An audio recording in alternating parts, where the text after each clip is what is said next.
Hey, good morning to our YouTube audience and welcome. I'm not seeing the chat on YouTube as yet, but it's coming up, I believe. Yes, it is. And so we are today going to be reading from paragraph 707 of Answer to Job by C.G. Jung. And I'm going to put a welcome on the YouTube chat and also the MailChimp. So if you wish to join our panel, either now or well, it's too late now, but in coming weeks, you can register there and you will get the notices with the links. And so welcome everyone. And are you awake, Jordan? I have something to wake you up. Well, yes, and maybe even so to speak, but my coffee maker is talking so loud, I just kept muting. So well, it's go ahead and get your need. coffee and I'll talk about the banned book project. Well, I have it, but it just thinks it's making more. So I think what it is, it got over hot. So it's anyway. So keep going. Okay, so I just want to announce the banned book project. The other day, right. Saturday night, I watched a movie called Mr. Jones, and it is on YouTube Prime. It's an excellently done movie, and it was done in 2019, but it was so prescient because it actually tells us precisely why the Ukrainians will never give up in the war between Ukraine and Russia. And it also tells Russian people why the Ukrainians will never give up and their war is a lost cause already. And it refers back to 1933 when Stalin's gold was the wheat of Ukraine, and it was being stolen and taken to Moscow and other main cities of Russia, while the Ukrainian people were being allowed to starve to death. And so it's a very good book. I urge you to take a look at it. And so that got my mind going about things that we have not been allowed to see. And the fact that we have this crazy movement in the United States of parents trying to get books banned in schools. And so I decided, and as you know, Debbie and I have been fighting this for some time.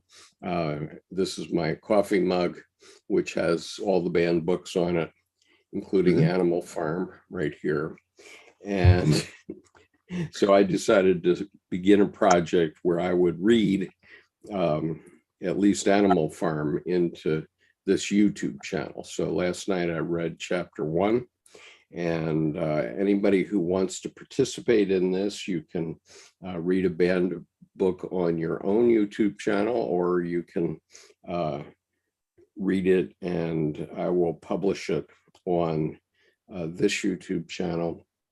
And if you tell me where you're doing it, I will certainly add you to my playlist of banned books. Well, and you know my position, any book worth banning is certainly worth reading, just like Lilith, my Shiro, any woman worth demonizing, certainly worth getting to know better. So right. So this is my Fahrenheit 451 moment, and I am Animal Farm. I expect to read chapter 1 as a Bookman reader this afternoon. Or I'm sorry, I've read chapter 1. I'm expecting to read chapter 2 this afternoon. This is my protest. Well, it's funny you picked up Animal Farm first, because I mentioned Animal Farm to someone last week, and they said, "Oh, I read that as a kid." And I said, "You're thinking about the crackers." It's like you might want to pick it up. Well, and another little rebellion that my wife began was that she bought all the banned books and put them on our coffee table so that they will be readily available to all of our grandchildren when they visit our house. Nice. That makes every cup of coffee darker on that. We have a big stack of them on our coffee table. Nice. So too funny. Anyway, well, have you seen the meme with A Handmaid's Tale, and there's a picture of Margaret Atwood, and they actually made a fireproof version of the book they released, and she's there with a flamethrower, and I'll put it over the book, and the book's just hanging out, flames are passing off of it. So anyway, there's a fireproof version. It's just a meme. I don't think they actually published it, but just makes a notion to make books fireproof. Make them use acid, because then they'll make mistakes and lose fingers. So there is a YouTube comment already before we get going on Answer to Job. And this is from, good morning from Susan Mason. But then Zen Mode Headquarters says, Wave, I hope you guys can comment concerning a specific Jung quote I have been so confused by. It is from the Red Book, page 308. Great is the power of the way. In it, heaven and hell grow together, and in it, the power of the below and the power of the above unite. Conjunctio. The nature of the way is magical, and our supplication and invocation, malediction, and deed are magical if they occur on the great way. Magic is the working of men by men, but as your magic action does not affect your neighbor, it affects you first, and only if you can withstand it does an invisible effect pass from you to your neighbor. There is more if it in the air than I ever thought. There's more of it in the air than I ever thought. And that's from the Red Book, page 308. Do you want to tackle that one, Jordan, first? Certainly. The first part I'll express is the shadow side of that is what we see with the either or of our culture these days. It's always a warring. It's always a pre-adolescent or adolescent fighting, king of the mountain kind of game where it's trying to win, and confidence and success become the currency. But the problem with that is that the positive, more evolved piece is not either or, it's both and. So as Jung said in other texts, for a tree to reach to heaven, its roots must grow to hell. And if you want a bigger response than that, then you can also read William Blake's The Marriage of Heaven and Hell. But I find then recently, 2 years ago, I think he passed, but Rabbi Lord Jonathan Sachs did work with dignity indifference. And what that is that there's an evolved, the child became the parent of the adult becomes the parent of the rest of their life. And at that point, you listen more deeply because you're no longer threatened. That's both and that's what that quote I find is really kind of the lotus that grew from the mud. There is beauty. It can be temporary. But the thing is, I think the attitude there is a both squiggly and rather than an either/or. And in that sense, life becomes more robust, where I'd say Alan Watts would say breath is prayer.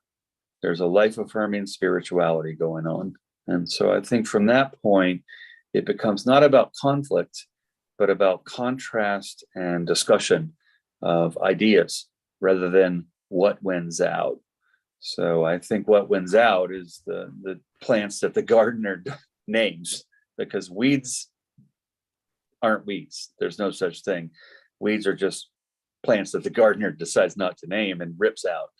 So I think it's removing the no accounting for taste weeds and putting both and in place rather than either or, if that's in short form enough to not be too abstruse.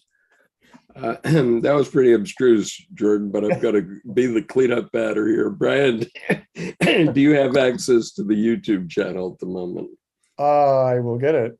Okay, because we're talking about Zen Mode HQ's comment here, but I will comment on it quite simply. Everything that I do on this YouTube channel is putting in your face something that you might not agree with or you might want to censor. And not the least of that is my new project begun last night called the Banned Books Project. And the whole idea is that parents in our Midwestern states typically have tried to ban books in the schools to prevent their children from reading them. And so I am rebelling against that.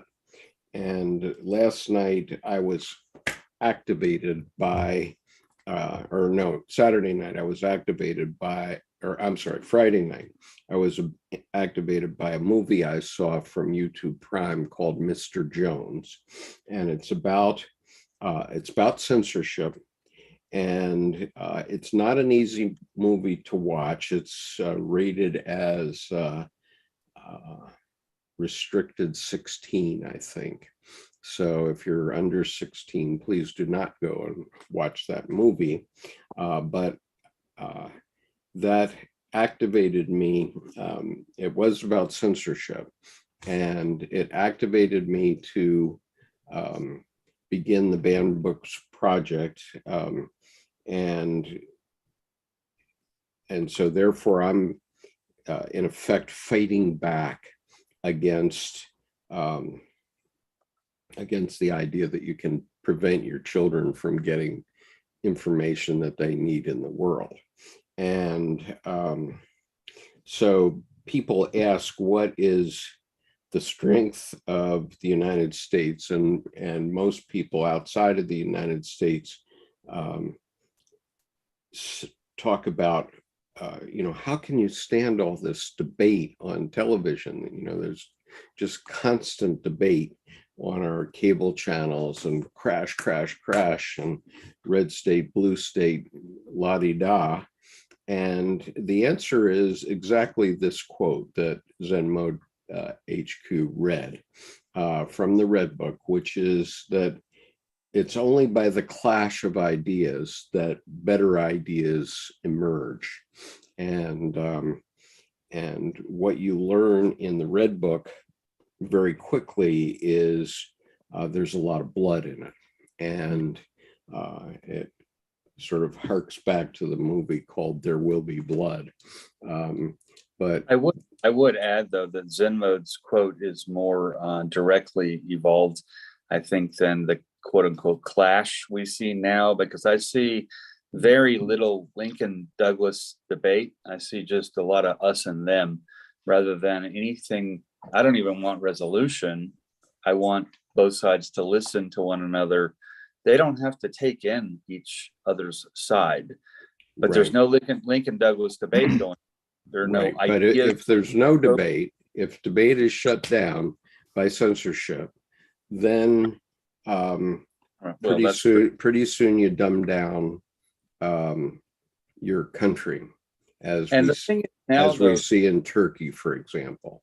Right, because when censorship occurs, there is no more debate. There's only the clash. That's not debate. Well, but the clash goes to sleep. And right. So we see this in Mr. Jones, the movie Mr. Jones, that you can find on YouTube Prime, on Amazon Prime, where the Russian side went to sleep. Stalin made everything hunky-dory in Moscow, where he was stealing, where he was taking all the grain. Mm-hmm. But in Ukraine, people were starving to death, and he was hiding that. And the New York Times was helping him. the New York Times was helping him do that. And it's really a shocking expose.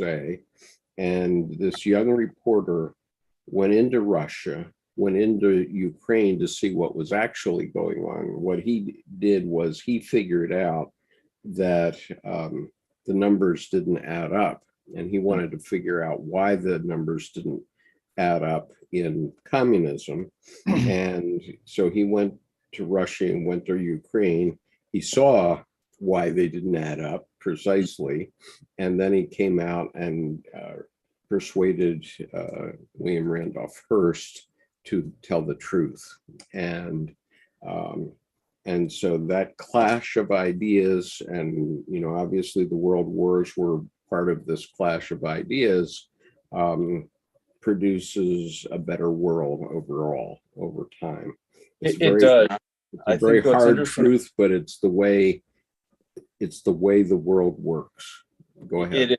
And I also think that when we see only the clash, that is a cultural and historic forensic that's just simply the slowing down momentum of murdered ideas.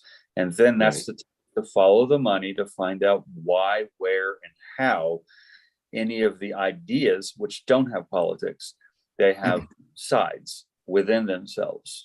That's the enantiodromia of an idea, as it were, for it to live, the heart and the head.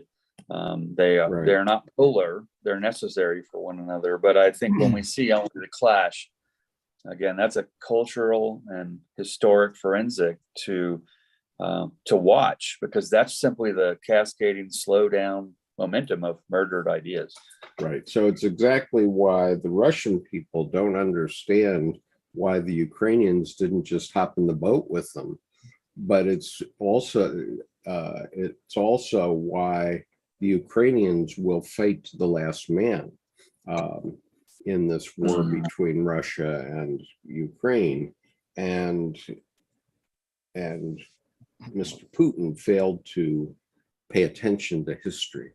And he who doesn't read history is destined to repeat it. Yeah, doomed to repeat it. Yeah, right. Okay, so let's go on to answer to Job now. I hope that answered your question, Zen mode, and let's go on. Okay, so we're up to paragraph 707, and we're talking in this section of the book about the book of Revelation in the Bible. And so I will read 707. As if in confirmation of what I have said, there now follows a vision of the style of Ezekiel. But he who sat upon the throne did not look like a man, but was to look upon like jasper and carnelian. Before him was a sea of glass like crystal. Around the throne, 4 living creatures, which were full of eyes in front and behind, all round and within. The symbol of Ezekiel appears here strangely modified. Stone, glass, crystal, dead and rigid things deriving from the inorganic realm characterize the deity. One is inevitably reminded of the preoccupation of the alchemists during the following centuries, when the mysterious man, the Homo altus, was named, and I'm sorry, I don't read Lithos, olithos. Stone of stone. What is it? Lithos, olithos. I would read it like stone or stone of stone. Okay, the stone that is no stone. And multiple eyes gleamed in the ocean of the unconscious. At any rate, something of John's psychology comes in here, which has caught a glimpse of things beyond the Christian cosmos. Brian, you want to comment on this? Yeah, I guess what I was always struck by that is that the problem in Job is this, we've talked about like this demiurge, but there's a rigidity in, these crystallized stone structures, as opposed to in the Ezekiel images, that there's a there's a life to it. So it's kind of interesting that the problem in Job is represented by something that is inorganic and rigid and right and enduring, like hidebound ideas. Right. Yeah. Well, Right. yeah, and even, I mean, the Greek there, lithos, it's not lapis, but it's similar. And lapis is a wonderful cobalt blue, but it has inflections of pyrite and other stones, and so there is that community of stone in the stone in the stone of no stone. Yeah. And Jing Tan has joined us. So welcome, Jing. Nice to see you here. We are recording and it's live stream on YouTube, but you are welcome to speak up. And I will make sure that I set it so that you can, well, you're fine, I think. And I'm Good to see you again. Yes, thank you. Nice to see you guys. We just came back from Europe for months. Oh. So you're on jet lag. It's okay. It's not bad. Good. Welcome. Okay, Jordan, did you want to comment on 707? Well, especially with John's psychology coming in here, the glimpse, so to speak, I mean, the pyrite and the lapis, the inclusions. That's the thing about John that I enjoy so much, is that he has a variety. He has a living psyche, whereas a lot of the other apostles are kind of pigeonholed into just an aspect to, in a sense, nickname them, as it were. Whereas John and Paul kind of get the brunt of their people, and they get talked about quite a lot more. And so I think that going through this before him was a sea of glass, like crystal. Well, a sea of glass like crystal reminds me of a geode. Rough on the outside, crack it open, and there's all this young, bright crystal. Well, crystal is a crystalline formation. So I think that's the structure of nature that's coming in with the John psychology here that I think is important. Well, two things I'd like to point out here is that he's basically pointing out my observation about the logos and the eros. For example, when we say in the beginning was the Word, and the Word was with God, and the Word was God, that always left me cold, because I just could not accept that God is a word. And God basically, God is something other. God is eros, and that which is logos, which the word logos actually means word, is everything that's logos is dead, and everything that's manifest, with the exception of living beings, is dead. I mean, this coffee mug is dead, and even though it has these banned books on it, it's just sitting in my cupboard unless I put life into it, and that life comes through me physically. And so the Bible is a dead instrument unless a preacher or somebody puts life into it. Otherwise, it's just a black doorstop. And the other observation I want to make is, I may be a little bit confused on this too, but my understanding is that the book of Revelation is written by John of Patmos, who is a 4th century individual. He's not actually the Apostle John. And so I'd just like to observe also that my wife and I were having this conversation over breakfast this morning about how people don't understand what meditation is and what it does, true meditation. And so,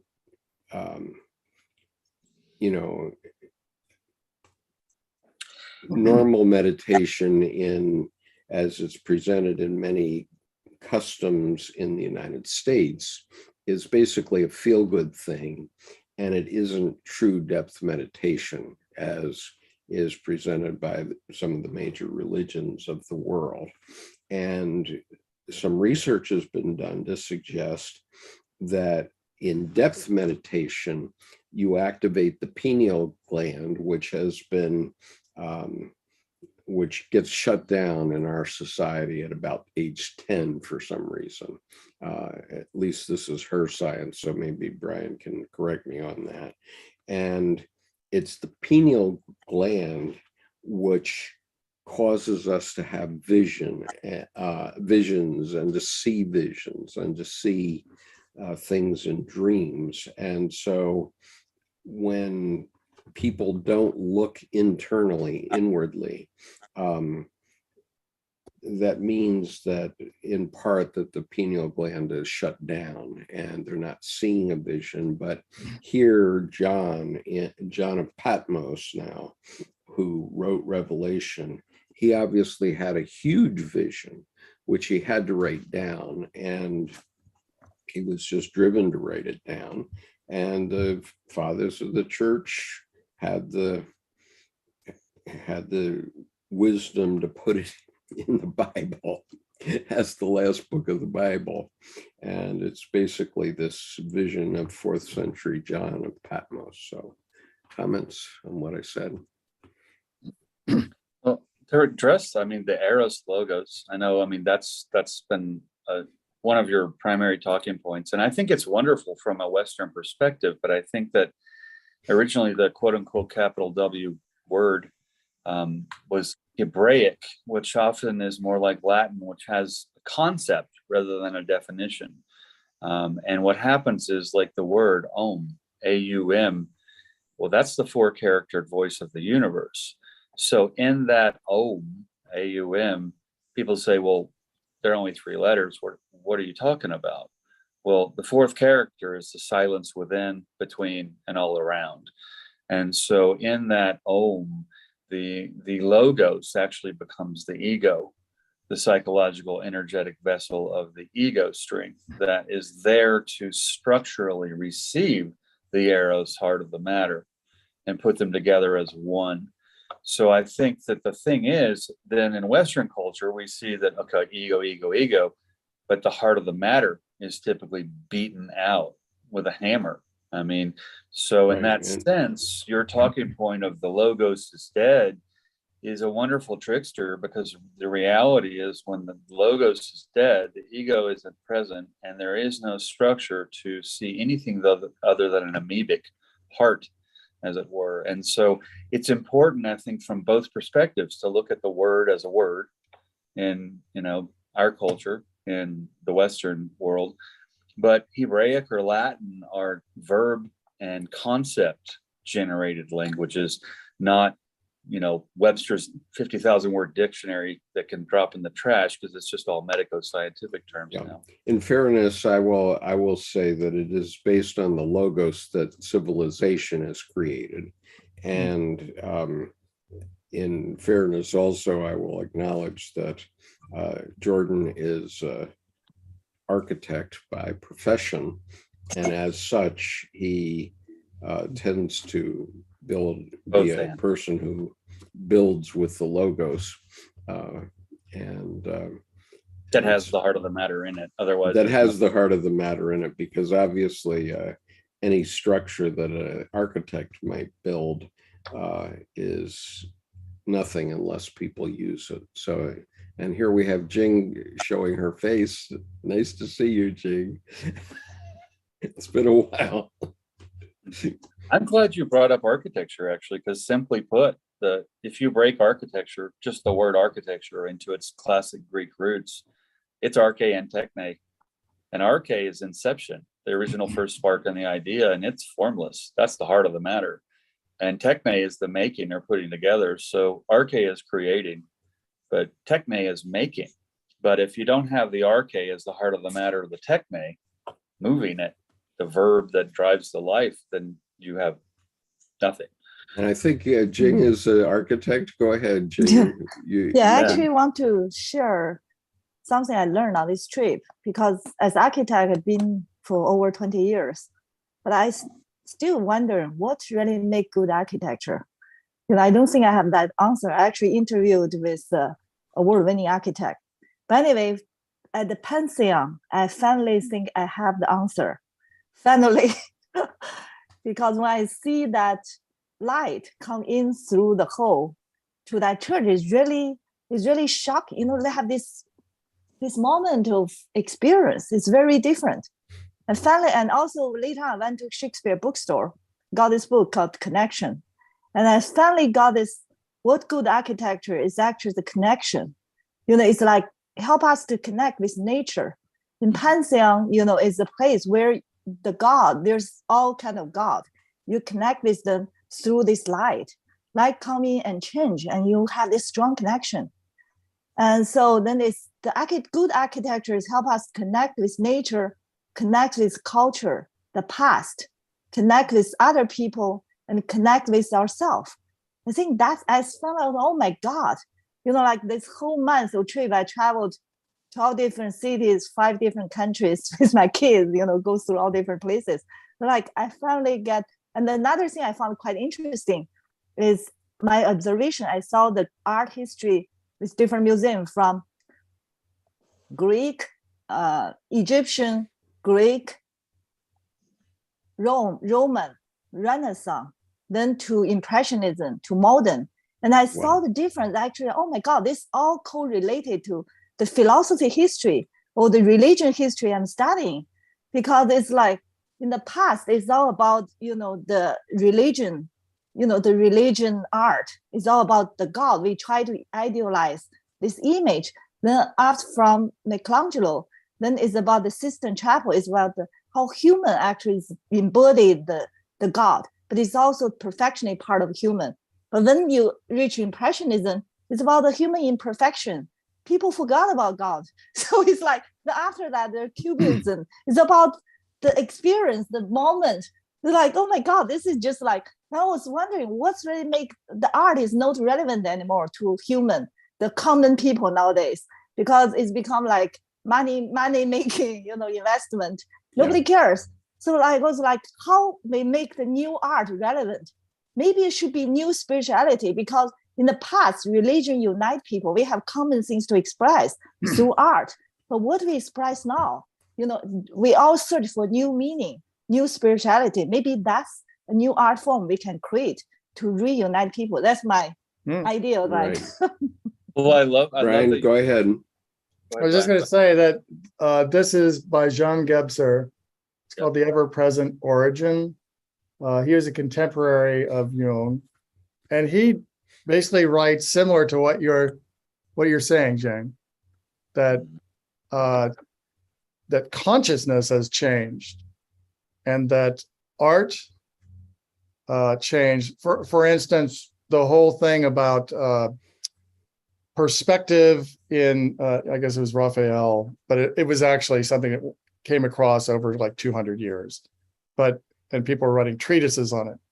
But the perspective is like the hallmark of the next step in consciousness, and that's this I see, like I, ego, see the world, and the world is also coming at you in this into my eye,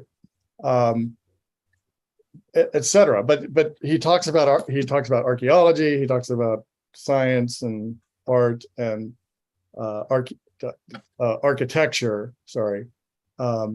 It's just very interesting about how these things are manifesting, and as we go along, each of these stages of consciousness kind of gets worked through and kind of taken advantage of by society. So it goes like this: archaic is, Paleolithic. The next step is, hold on, I should know this. I want to say magical.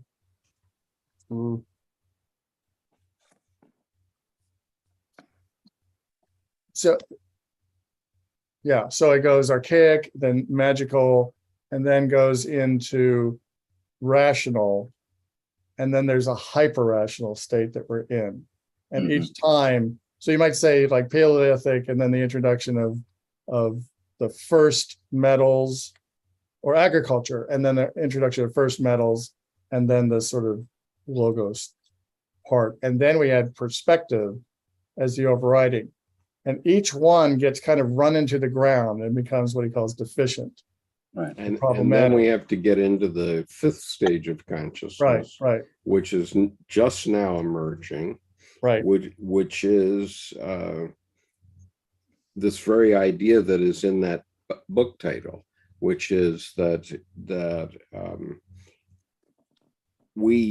everything is originated in every psyche, and so that when you look at a building, let's say Notre Dame, and it burns, you're going to have your own reactions to it and your own meaning of what that means to you, and that has its origin within you. That's life. That's exactly what we're talking about. And we have been experiencing this in our confluence, which actually began in May of 2021 with a meeting between Tim and me, where we went on to a different plane, and our confluence last June 12th to or 10th to 12th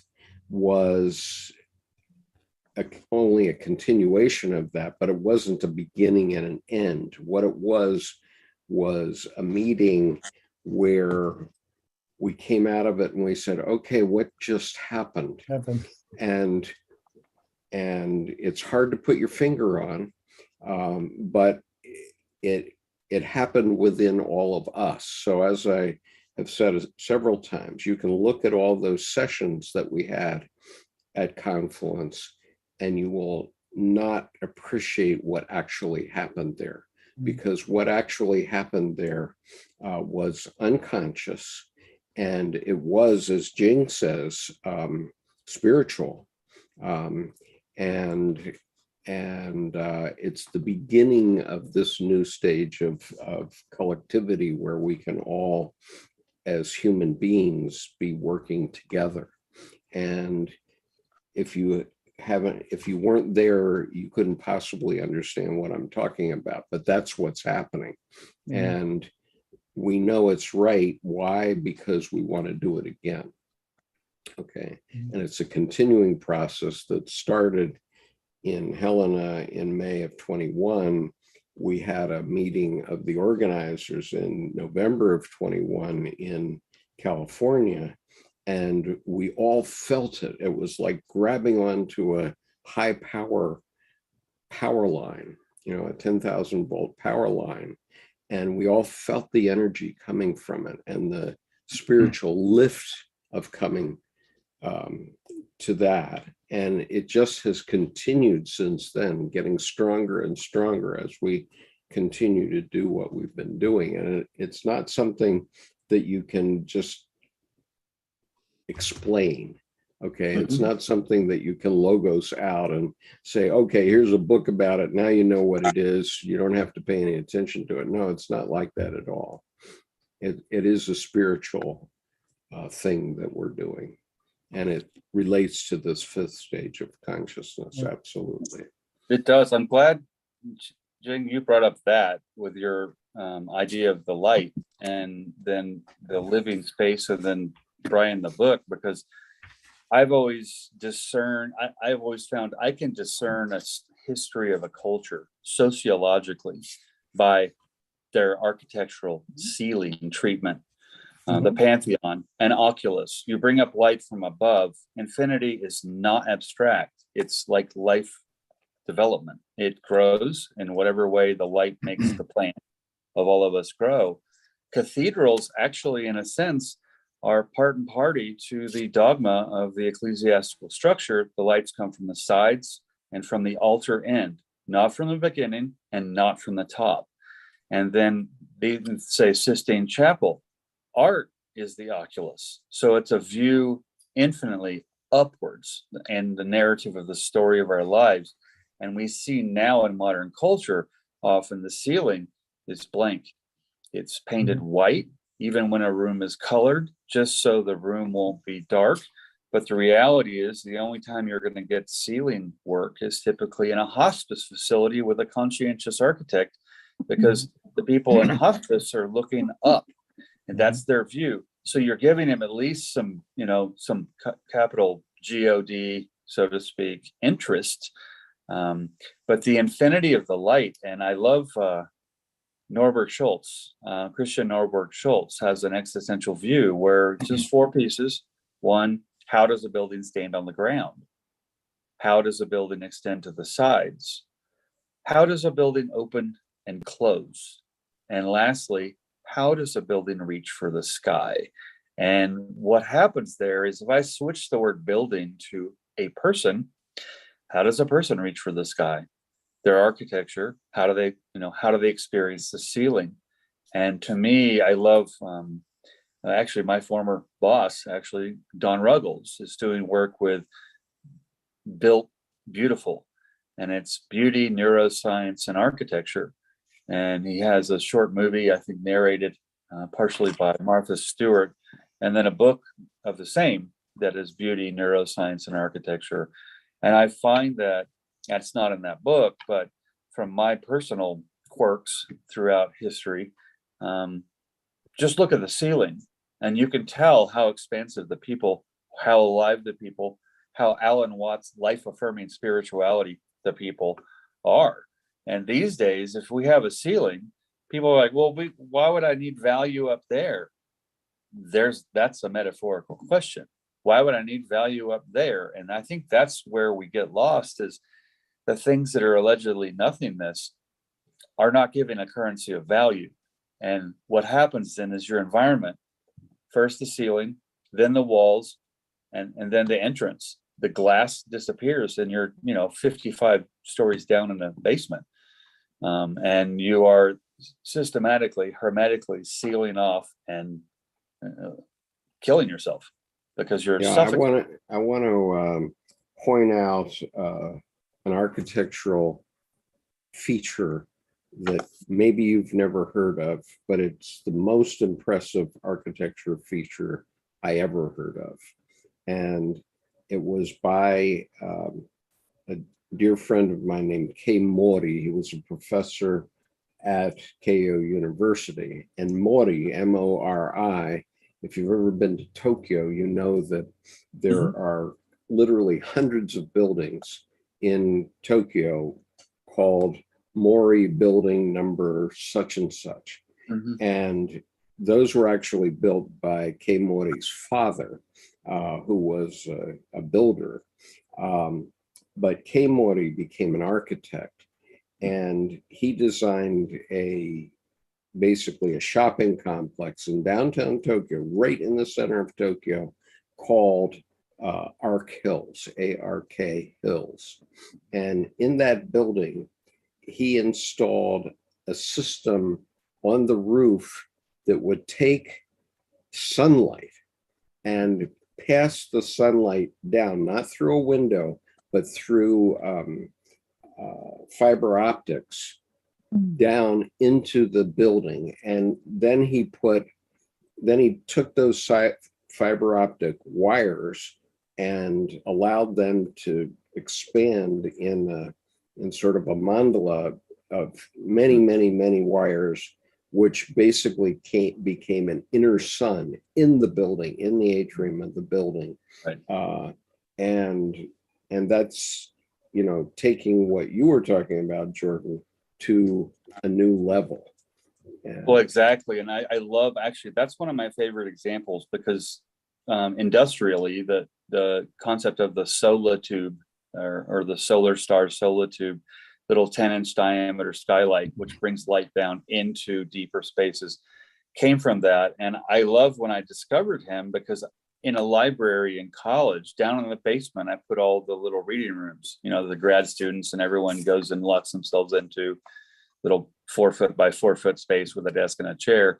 But instead of being dark, I had all these little tubes coming down to give an oculus to every little reading room, every little library. And when I found his work, it was a lot more involved. Mine was kind of like this abstract diagram, but he made a living system out of it. I had 12 reading rooms, and here's 12 little, but when he had it, it was just this splendor of an architectural feature, which I so admired. So I know I'm glad you brought that up, because to me, it kind of goes into this kind of concept. Right. Okay. Now moving on then, now that we know that beginnings always begin within each human being, and in life, we've spent 50 minutes on one paragraph. So Brian, would you take up paragraph 708, please? It's a little long, but please. Right. I think three words, though, to synopsize all this we came to is we design ourselves. Yes. Amen. Amen to that. Okay. Go on, Brian. Right. Hereupon follows the opening of the book with the 7 seals by the Lamb. The latter has put off the human features of the Ancient of Days, and now appears in purely theuromorphic but monstrous form, like one of the many other horned animals in the book of Revelation. It has 7 eyes and 7 horns, and is therefore more like a ram than a lamb. Altogether, it must have looked pretty awful. Although it is described as standing as though it had been slain, it does not behave at all like an innocent victim, but in a very lively manner indeed. From the first 4 seals, it lets loose the 4 sinister apocalyptic horsemen. With the opening of the 5th seal, we hear the martyrs crying for vengeance. O sovereign Lord, holy and true, how long before thou wilt judge and avenge our blood on those who dwell upon the earth? The 6th seal brings a cosmic catastrophe, and everything hides from the wrath of the Lamb. The great day of his wrath is come. We no longer recognize the meek Lamb who lets himself be led unresistingly to the slaughter. There is only the aggressive and the irascible ram whose rage can at last be vented. In all this, I see less a metaphysical mystery than an outburst of long pent-up negative feelings, such as can frequently be observed in people who strive for perfection. We can take it as certain that the author of the epistles of John made every effort to practice what he preached to his fellow Christians. For this purpose, he had to shut out all negative feelings, and thanks to a helpful lack of self-reflection, he was able to forget them. But though they disappeared from the conscious level, they continued to rankle beneath the surface, and in the course of time, spun an elaborate web of resentments and vengeful thoughts, which then burst upon consciousness in the form of a revelation. From this, there grew up a terrifying picture that blatantly contradicts all ideas of Christian humility, tolerance, love of your neighbor and your enemies, and makes nonsense of a loving Father in heaven and rescuer of mankind. A veritable orgy of hatred, wrath, vindictiveness, and blind destructive fury that revels in fantastic images of terror breaks out with blood and fire, and with blood and fire overwhelms a world which Christ had just endeavored to restore to the original state of innocence and loving communion with God. Right. What came to my mind was the song "The Flying Purple People Eater." It was a one-eyed, one-horned flying purple people eater. But anyway, that's a wonderful example, Skip, because I think what's interesting here is there's a whole metaphor here of sitting idly by, as is just as much part of the evil. People who can do things sitting idly by, because actually the word meek is misunderstood here, I think, in English, because meek doesn't mean weak or unable to defend oneself. Meek typically comes from a translation of those who have swords that remain sheathed. And so those who forget that they can actually contribute and sit idly by is that meek lamb, as it were, I think, from my perspective, because, restore the original state of innocence. Well, innocence doesn't mean leaving your sword sheathed. That's impotence, not innocence. And so I think this communion with God piece, there's, draw the sword and shut them down, even if it's just draw the sword so they stop without any blood. But as you say, there will be blood. But I think the meek lamb piece here is kind of hidden in the parentheses of translation, where the meek part is simply someone who is skilled with the sword, but has forgotten how to take it out of the sheath. Right. Okay, moving on. Jordan, would you read paragraph 709 through 711, please? You got it. 709. The opening of the seventh seal naturally brings a new flood of miseries, which threaten to exhaust even St. John's unholy imagination. As if to fortify himself, he must now eat, in quotes, a little scroll in order to go on with his prophesying.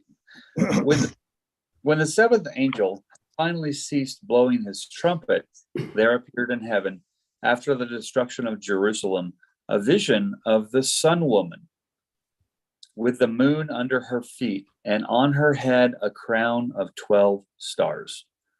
She was in the pangs of birth, and before her stood a great red dragon that wanted to devour her child. This vision is altogether out of context, whereas with the previous visions, one has the impression that there were afterwards revised, rearranged, and embellished. One feels that this image is original and not intended for any educational purpose. The vision is introduced by the opening of the temple in heaven and the sight of the Ark of the Covenant. This is probably a prelude to the descent of the heavenly bride, Jerusalem, an equivalent of Sophia, for it is all part of the heavenly Hieroskamos, whose fruit is a divine man-child. He is threatened with the fate of Apollo, the son of Leto, who is likewise pursued by a dragon. But here we must dwell for a moment on the figure of the mother. She is a, in quotes, woman clothed with the sun. Note the simple statement, in quotes, a woman, an ordinary woman, not a goddess, and not an eternal virgin immaculately conceived.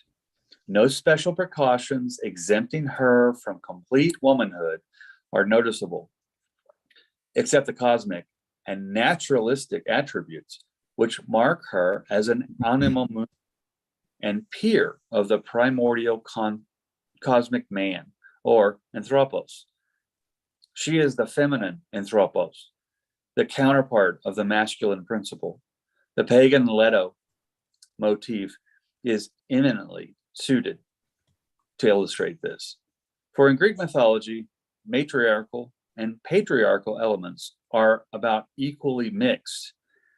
The stars above, the moon below, in the middle the sun, the rising Horus and the setting Osiris, and the maternal night all around. I can't read the Latin, or the Greek, pardon. Brian? I don't know the words. So. Okay. I think the translation is right after. Just right. Go ahead. Yeah.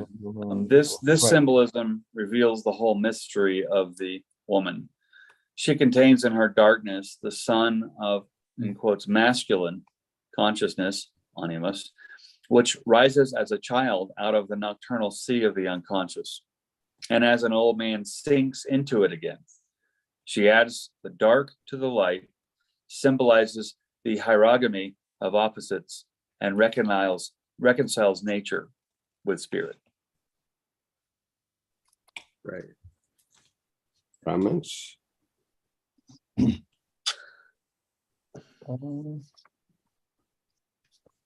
kind of want to go back to 708. I mean, it's it is interesting about that, but kind of what we were talking about before, just as a dated reference, the Buena Vista films and Mutual of Omaha's, what was it, Wild Kingdom, where the idea of showing these, that there's the sort of pablum approach of see the pretty animal and see the cute fawn, but there was this inclusion of the carnivore and this inclusion of, drought and catastrophe. And I'm kind of reminded of too, in the Bhagavad Gita about, when Krishna tells Arjuna and also shows him why you must do this, because, like you said, this is the way it works. And when we try to deviate from the way it, unfortunately, to our consciousness works, then you start to accumulate shadow. I think there's an accumulation of energy that instead of flowing kind of as it does in the natural world, a little bit of killing, a little bit of, new birth, a little bit of killing, a little bit of new birth, it becomes this pent up, violence and destruction that sort of bursts onto the scene from time to time.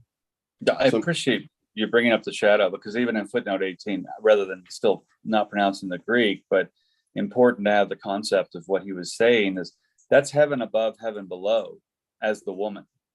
So that's like the stone of no stone, or the stone that's not stone. And then you have the heaven above and heaven below of the woman, then with that together of the stone of no stone. Right. So again, what we're talking about is the emergence of everything in every human psyche, in every life. Right. Anybody else want to make a comment before we go on?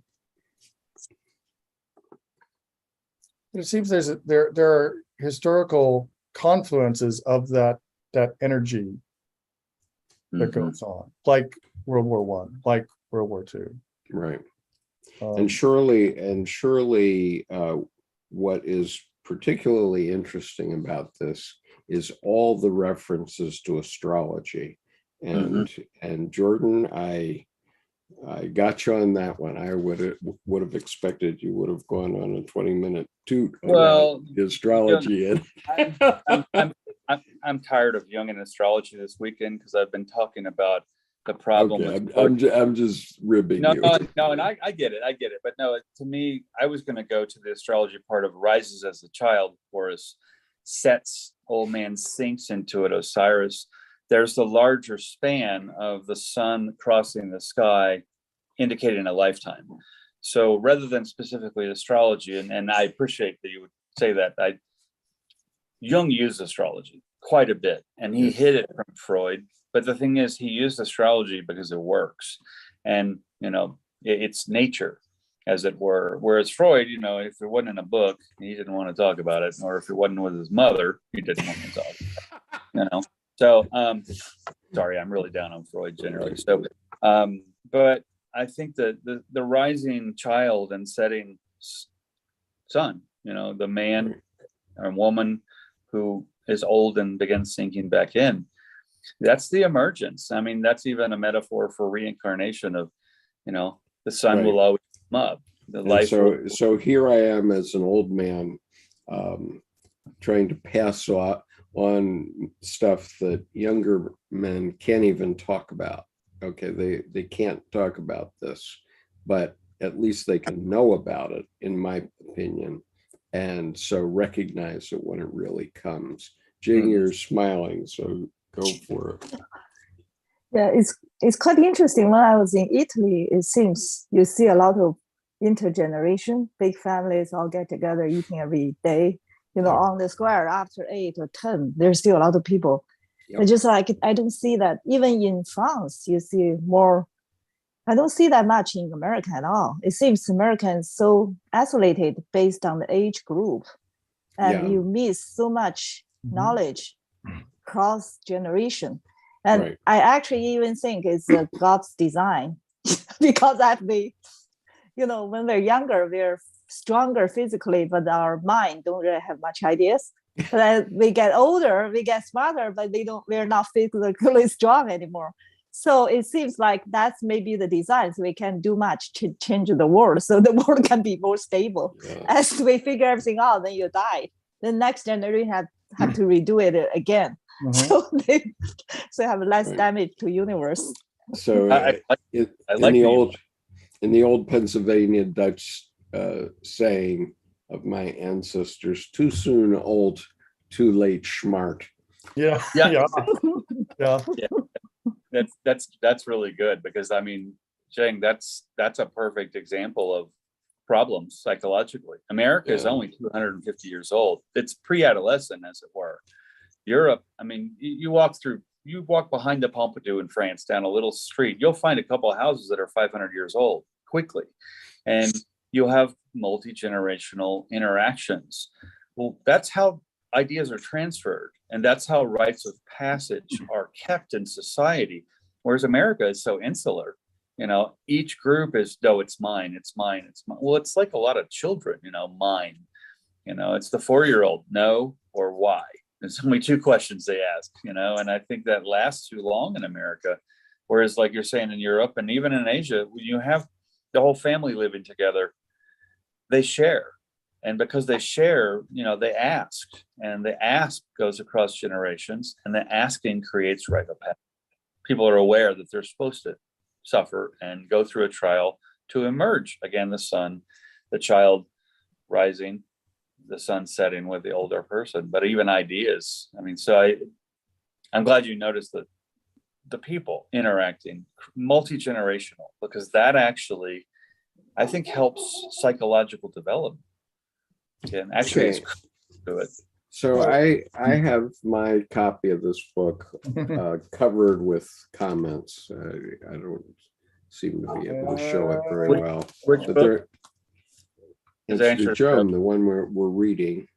And can't see your background. So I just want to bring to your attention, everybody should take a paper and pencil now, and I'm going to give you some citations to the book of Revelation. And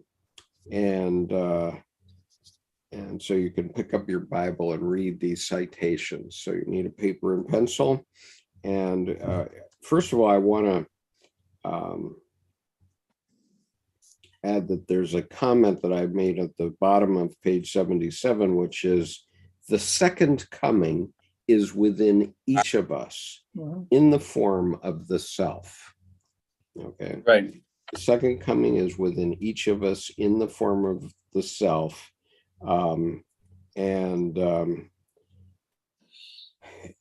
In Revelation 3:22, I think it says, for he that hath an ear to hear. And so here are the other citations.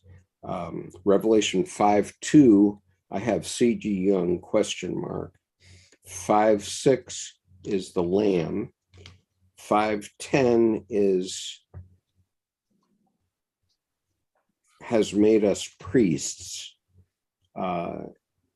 Revelation 2:20 is about Jezebel, which equals Babylon, Jezebel and Babylon.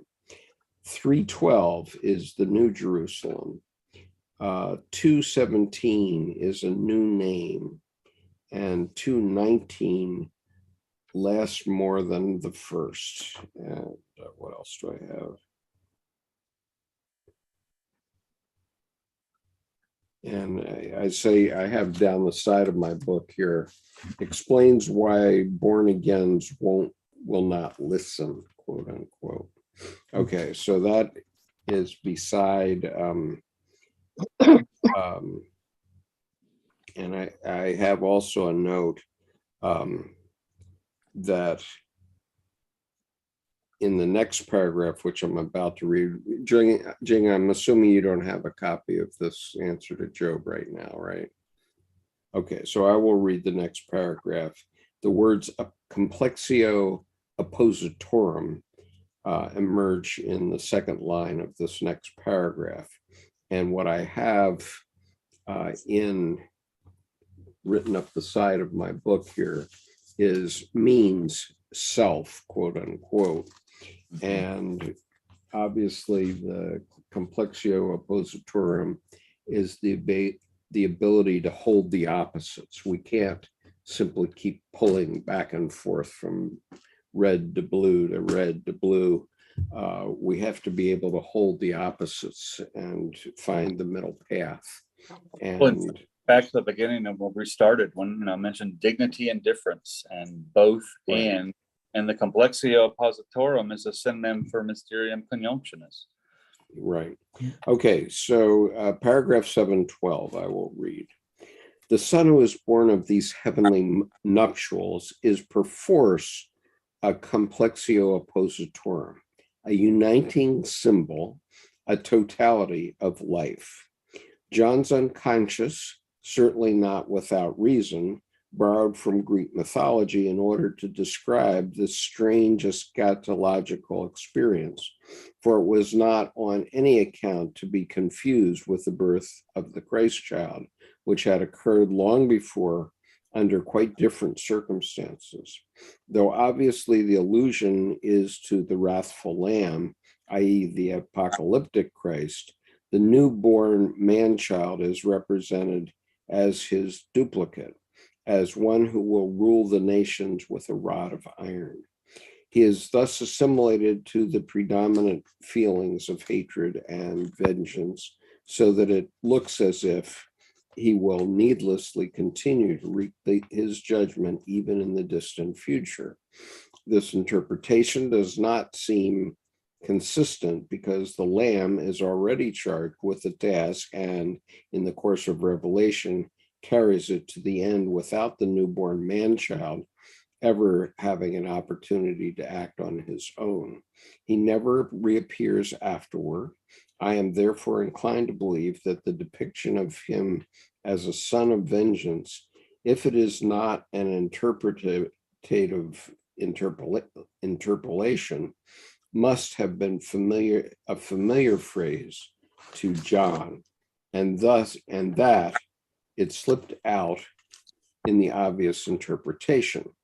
This is the more probable in that the intermezzo could not at the time have been understood in any other way, even though the interpretation is quite meaningless. As I have already pointed out, the Sun Woman episode is a foreign body in the flow of the visions. Therefore, I believe it is not too far-fetched to conjecture that the author of the Apocalypse, or perhaps a perplexed transcriber, felt the need to interpret this obvious parallel with Christ and somehow bring it into line with the text as a whole. This could easily be done by using the familiar image of the shepherd with the iron crook. I cannot see any other reason for this association. Okay. I think the eschatological piece is the most important from my perspective, where, I mean, that's study of death and judgment and final destiny of the human soul. And I think in contrast with the Osiris, Horus, sun rises, sun also sets, which was the top of the astrology chart, the daylight. This is then in the metaphor of the night, capital N, night, the lower part of the astrology chart, but this is after Osiris, the sun sets, after death. So this, to me, this is the fecund, as it were, part of life, is the death that nourishes the next to come. So this is after, I think, from then Osiris back to Horus in the morning. Anything else? Well, I was going to say that, you know, the literature type that's called apocalyptic literature, I mean, the way it's written is that the setting is you have a persecuted righteous group, and then there is a catastrophic intervention of the divine that results in upheaval and a reversal of the oppressor and the oppressed as a sort of salvatory thing. So I think that that's always mixed in here, is that was a literature type as well, that this was a common theme to write to people who were being persecuted. Right. I think that's a more directly applicable point too. I think that's really more towards the heart of the matter of what's useful.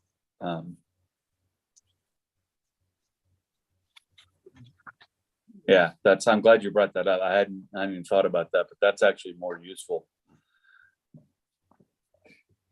Right. And so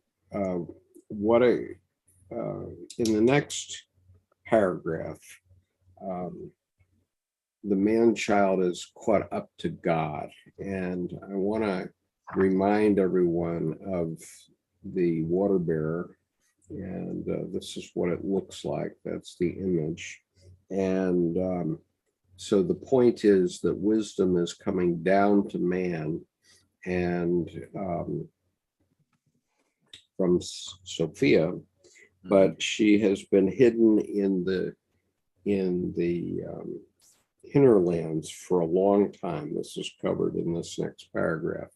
And one of the things that it says here is the story of Hagar may be a prefiguration of this. Mm-hmm. Now, I just want to also emphasize that the story of Hagar is the story of the slave of Abraham, who bore Abraham his first child, who was Ishmael. Okay, and then what happened was then Sarah, Abraham's actual wife, became pregnant. The reason she had allowed Hagar to have a baby was because she thought she was barren. And then when she realized she wasn't barren and she was the actual wife of Abraham, she shooed Hagar out of the nest, and Hagar had this horrible experience in the wilderness, which comes through in spades. I mean, it's really a deep part of Islam, because the Hajj, which has every year, and we know that, is actually the story of Hagar's struggling in the desert and finally finding a well, which is the gift from God that allows her and Ishmael to survive. And that is the origin of Islam. It is not the prophet, who, peace be upon him, lived 2,000 years later. It was the story of Hagar, which he is saying is a prefiguration here. So with that preface, Brian, do you want to go for 713? Yeah. It's a long one. The man-child is caught up to God, who is manifestly his father, and the mother is hidden in the wilderness. This would seem to indicate that the child figure will remain latent for an indefinite time, and that its activity is reserved for the future. The story of Hagar may be a prefiguration of this. The similarity between this story and the birth of Christ obviously means no more than that the birth of the man-child is an analogous event, like the previously mentioned enthronement of the Lamb in all his metaphysical glory, which must have taken place long before, at the time of the ascension. In the same way, the dragon, that is the devil, is described as being thrown down to earth, although Christ had already observed the fall of Satan very much earlier. This strange repetition or duplication of the characteristic events in Christ's life gave rise to the conjecture that a second Messiah is to be expected at the end of the world. What is meant here cannot be the return of Christ himself, for we are told that he would come in the clouds of heaven, but not be born a second time, and certainly not from a sun-woman conjunction. The epiphany at the end of the world corresponds more to the content of Revelation 1 and 19, verses 19 and following. The fact that John uses the myth of Leto and Apollo in describing the birth may be an indication that the vision, in contrast to the Christian tradition, is a product of the unconscious. But in the unconscious is everything that has been rejected by the consciousness. And the more Christian one's consciousness is, the more heathenishly does the unconscious behave. If in the rejected heathenism, there are values which are important for life, if that is to say, the baby has been thrown out with the bathwater, as so often happens, the unconscious does not isolate or differentiate its objects as consciousness does. It does not think abstractly or apart from the subject. The person of the ecstatic or visionary is always drawn into the process and included in it. In this case, it is John himself whose unconscious personality is more or less identified with Christ. That is to say, he is born like Christ and born too like destiny. John is so completely captivated by the archetype of the divine Son that he sees its activity in the unconscious. In other words, he sees how God is born again in the partly pagan, unconscious, indistinguishable from the self of John, since the divine child is a symbol of the one as much as the other, just as Christ is. Consciously, of course, John was very far from thinking of Christ as a symbol. For the believing Christian, Christ is everything, but certainly not a symbol, which is an expression of something unknown or not yet knowable. Yet he is a symbol by his very nature. Christ would never have made the impression he did on his followers if he had not expressed something that was alive and at work in their unconscious. Christianity itself would never have spread through the pagan world with such astonishing rapidity had its ideas not found an analogous psychic readiness to receive him. It is this fact which also makes it possible to say that whoever believes in Christ is not only contained in him, but that Christ then dwells in the believer as the perfect man formed in the image of God, the second Adam. Psychologically, it is the same relationship as that in Indian philosophy between man's ego consciousness and the Purusha, or human being, consisting of the totality of the psyche, of the conscious and unconscious over the ego, which represents only consciousness and its contents, and knows nothing of the unconscious. Although in many respects it is dependent on the unconscious and is often decisively influenced by it. This relationship of the self to the ego is reflected in the relationship of the self, relationship of Christ to man, hence the unmistakable analogies between certain Indian and Christian ideas, which have given rise to conjectures of Indian influence on Christianity. Great. Comments on this? That's a wonderful paragraph, especially, I mean, open it up and don't throw the baby out with the bathwater, that kind of thing, which actually is interesting. Literally comes from, multiple generations living together.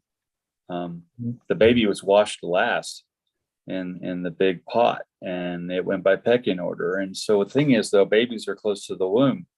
They'll float underwater all blissful. And the thing is, you won't know, because by that time the water's murky. You don't notice the purity, the gold nugget of the baby underwater floating. So then the last person then takes the kettle out, turns it down into the river, and throws out the bathwater. And there goes the baby that's floating inside. So in a sense, it's throwing out the inner gold, to kind of open up that colloquialism of, baby out with the bathwater. And so I think there's a look into the alluvium. Look into the trash, so to speak. There's treasure often in the storm, as it were, this often decisively influenced by it, as he says towards the end. I just want to emphasize that the second coming will be within each one of us. It's not some guy or gal who's going to drop down and be with all of us. It is within all of us. Jing, did you want to say something from a especially from a Chinese point of view. Yeah, I think it's quite similar to what Indian, we were studying a little bit Bhagavad Gita, Yeah. And also in Chinese too, I think the Buddha is like, the God is me is God, basically. But we are not. The God is kind of perfection me, perfect me. So we try to achieve. I think we all do self-development type of thing, but it's like, Right. what do we want to be? And for children education, I experience especially with my kids, it's like, you want him to be the perfect version of him, not somebody else, can make apple into a pear. So that's kind of the educational problem, I think, in every country or the system. I think I'm never religious. I don't really believe in God, but I believe in universe or something. But I also find an observation I want to share with you. Not sure relevant or not. So when I see this system chapter about this, one side going up to the sky, the other side going down. And I also read the book Secret. And I have this idea about when we are on higher level of energy, everything works out. I experienced this. Everything works out, all the synchronicity, everything. So when they're in higher energy, that's kind of like where the drawing shows happiness on the top. And then all the suffering below. When you're in lower energy, there's all the conflict, all the suffering. So I just think if we, maybe through the finding self, we can reach higher energy of exercise, of nutrition, whatever. So then we can resolve the conflicts in the world, because all the suffering is because the individual suffer, then they want to manifest conflict with other people. I think it's all come from each person. Then we manifest, reflect. So if we can resolve that, then maybe we can solve the world problem. Yeah, and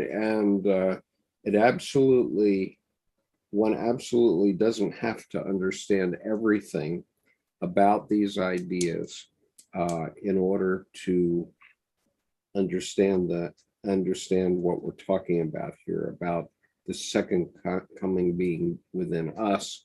And it also means the emergence of the feminine. And I point to the idea in Chinese philosophy and Chinese Buddhist and Japanese Buddhist philosophy of Kuan Yin, who in Japanese is Kanon.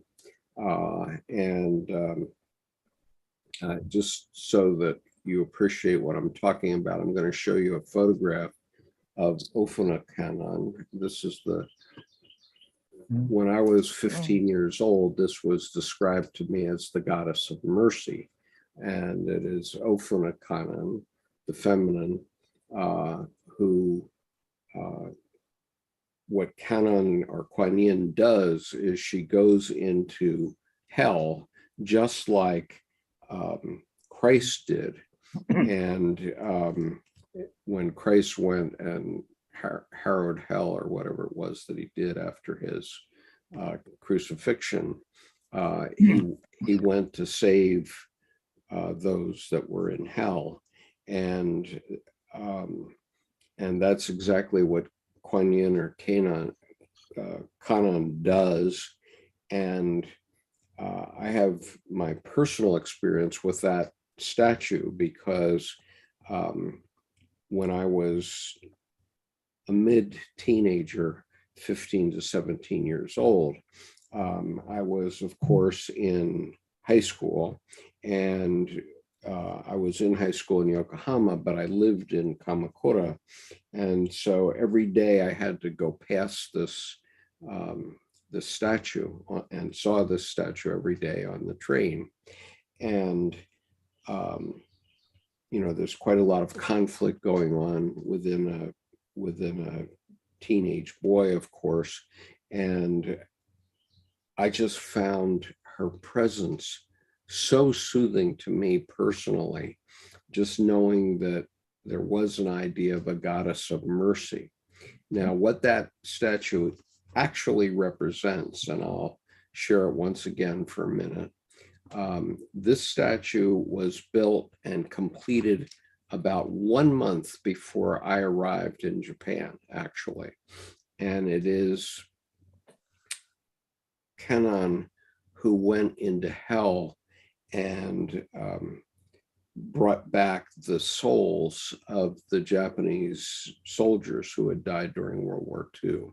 And so for the Japanese people, this particular canon is extremely important and powerful. And of course, there are canon statues all over Japan, and I think probably most of China also. But that's what it means, which is the feminine going into hell and bringing back the souls of those who had done things that weren't too pretty, which is a way of healing for the Japanese nation. It was quite powerful for the Japanese nation, but I did not know that until about 2 or 3 years ago. My experience with it personally, though, was this 3 years when I was in high school, where I was seeing that statue every day, and it was just settling me down, making me more comfortable about my life every single day. And I knew nothing about it other than it was the goddess of mercy. So yeah, I wonder, I'm not I think because I grew up in China when the Cultural Revolution destroyed all the religions, so I don't know much about tradition. But I did visit the biggest Guanyin in Hainan province. They built this huge, the largest in the world. where is it? I'm sorry. In Hainan province, Hainan Island. Yeah, so they built this largest Guanyin I visited. And I believe Guanyin actually is a man. It looks like a woman, but I think it's a man. It's kind of like man and woman. I don't know. It's kind of the androgynous. I think before. Yeah, in the past they all have this integration, which is quite interesting. And I think it's interesting. Buddha and Guanyin, they both have this very peaceful look. They just, no matter you believe or not, they just gave you this peace and joy and calmness. It's quite amazing. Absolutely. Well, Jung, you brought up the child. You want the child to be the best version of itself, himself, herself. And there's that whole parenting as the breeding ground of the second coming. And I mean, Brian, you may be able to speak more to this, but, the child is more amygdala. It's more instinct and natural. But the thing is, if you notice people in their 20s and 30s, you can kind of tell if the frontal lobe isn't developed. People will, boys will go, oh my God, she wants to eat. She's looking like she's going to eat me. It's like, no, that's not what she's thinking. It's at all. In fact, I think you might like what she's thinking. And, and the thing is, though, then the pineal gland is activated, like through meditation, you mentioned, Skip. And that's the pineal gland is the light to the amygdala's dark, as it were. And the evolution of the psyche from a neuropsychology or neuroscience perspective is the frontal lobe developed? Does it also have the pineal gland or pineal gland? And even with pharaohs in the pharaonic mask, the cobra, the uraeus, which is the top of the kundalini, is representative of the pineal gland. So it's a representative of an evolved human being, man or woman. Or as you said, the man that looks like a woman, the androgynous, Jung, you mentioned, where it's both. It's all, not either. So all of this has been known to humanity for thousands of years. Right. And yet it emerged in various different ways throughout the world. And now, because of the internet, probably, I was unique in that I got to travel most of the world, and therefore I had a global perspective right from the beginning of my teenage years. But now we can all see that these things are common to human life, and we can all see that see what it means when we talk about the emergence of the Aquarian age again, which is again represented by this the statue that Tim Holmes made which there she be again. Okay, so again, now, and this is for all of us, this wisdom, it's more than Kuan Yin going down into hell and bringing us back when we sin and do bad things.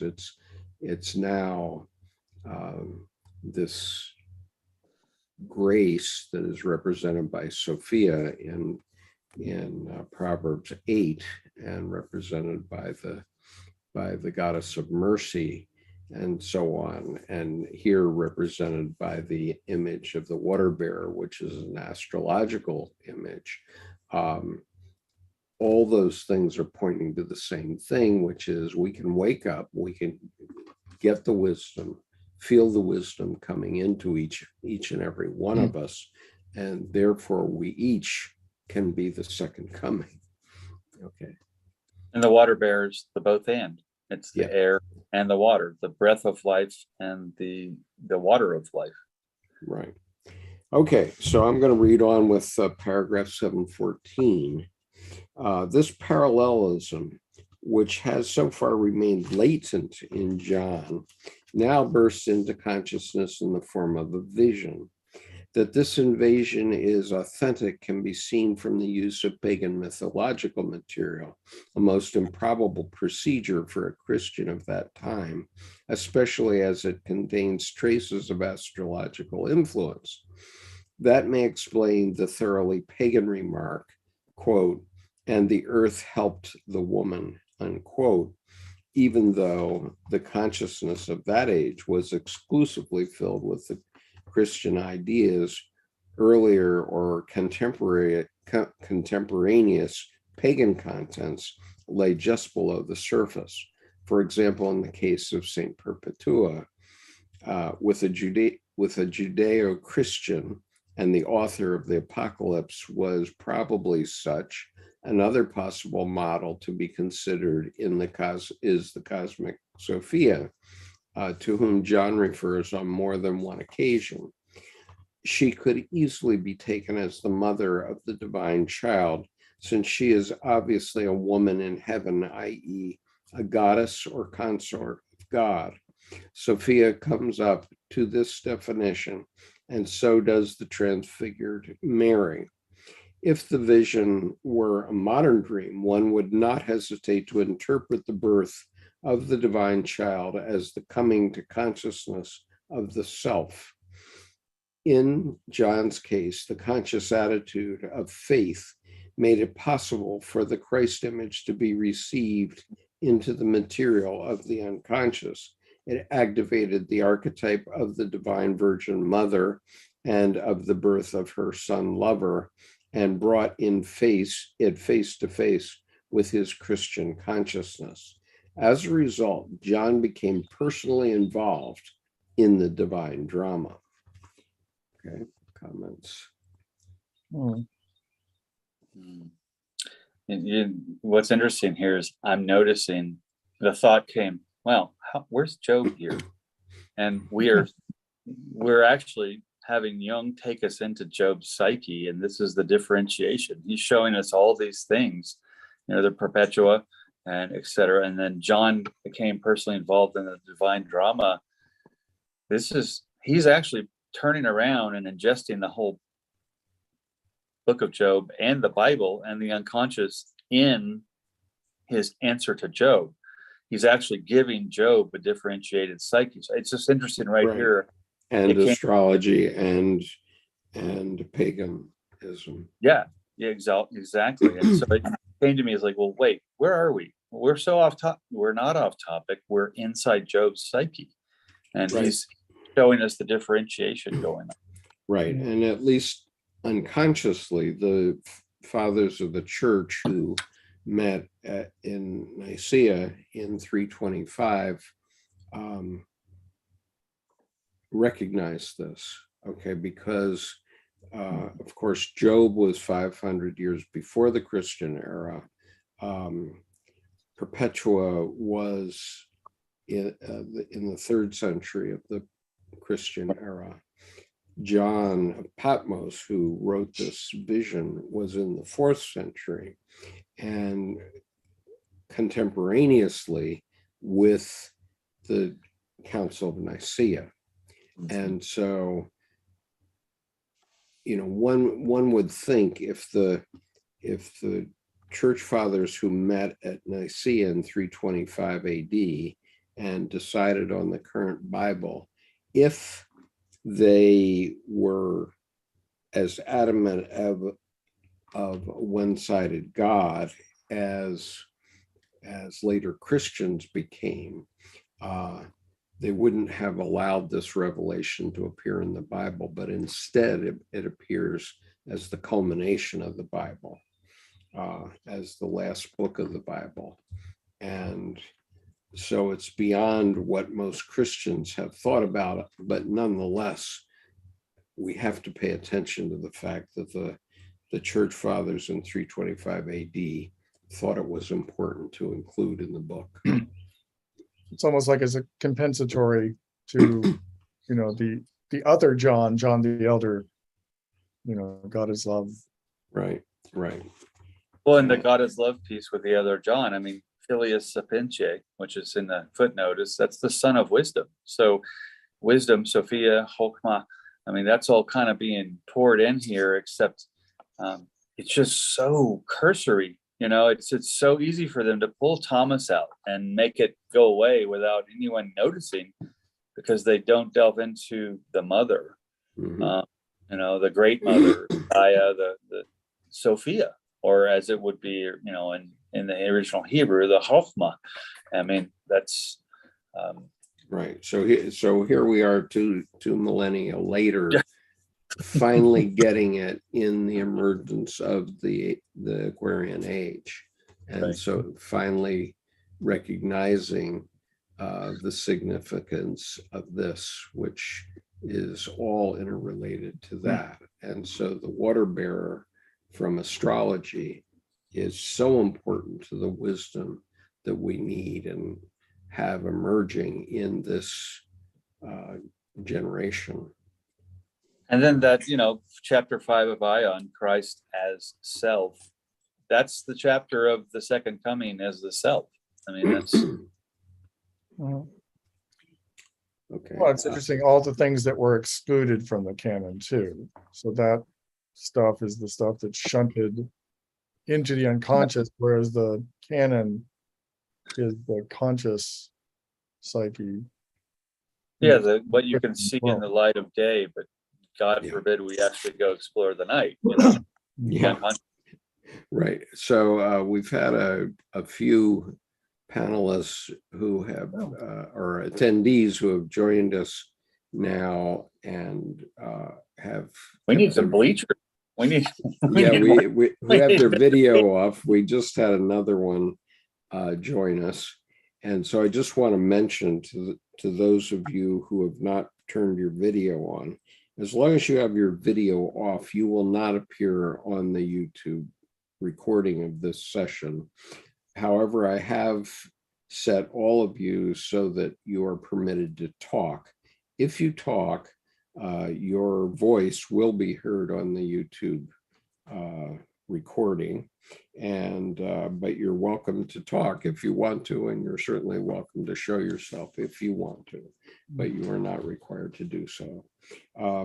And we're glad to have you here with us. It's very encouraging to us.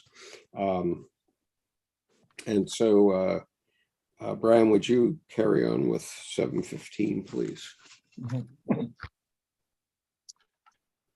Excuse me. His Christ image, clouded by negative feelings, has turned into a savage avenger who no longer bears any resemblance to a savior. One is not at all sure whether this Christ figure may not in the end have more of the human John in it, with his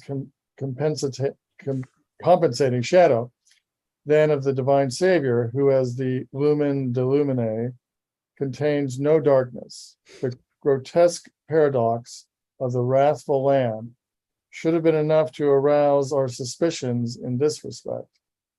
We can turn and twist it as we like, but seen in the light of the gospel of love, the avenger and judge remains a most sinister figure. This, one suspects, may have been the reason which moved John to assimilate the newborn man-child to the figure of the avenger, thereby blurring his mythological character as the lovely and lovable divine youth, whom we know so well in the figures of Tammuz, Adonis, and Balder. The enchanting spring-like beauty of this divine youth is one of those pagan values which we miss so sorely in Christianity, and particularly in the somber world of the apocalypse. The indescribable morning glory of a day in spring, which after the deathly stillness of winter causes the earth to put forth and blossom, gladdens the heart of man and makes him believe in a kind and loving God. Comments on this? I love the sinister piece here because I'm seeing the Peter Pan and the Captain Hook. And, you know, Captain Hook is missing a hand, missing an eye. Most pirates don't wear patches because they're missing an eye. So they already have one eye adjusted when they go below deck to the dark. But Captain Hook missing an eye, missing a hand, that's life going into scars. Peter Pan, you know, this heart of man, it makes him believe in a kind and loving God. Nothing's gone wrong. It's daytime. It's so clean and pure with the youth he's talking about. But it's interesting, the spring-like beauty and then the fall and the winter of the age. We're back to the, you know, Horus and Osiris kind of astrological cycle here between the young and the old, and the untouched, the pure, and then the experienced. That's why all of us baby boomers in our youth really wanted to live in Never Land, where we never grow up. I won't grow up. right. The Peter Pan piece where, you know, it's like it stays child. I mean, it stays the child. Yep. Awesome.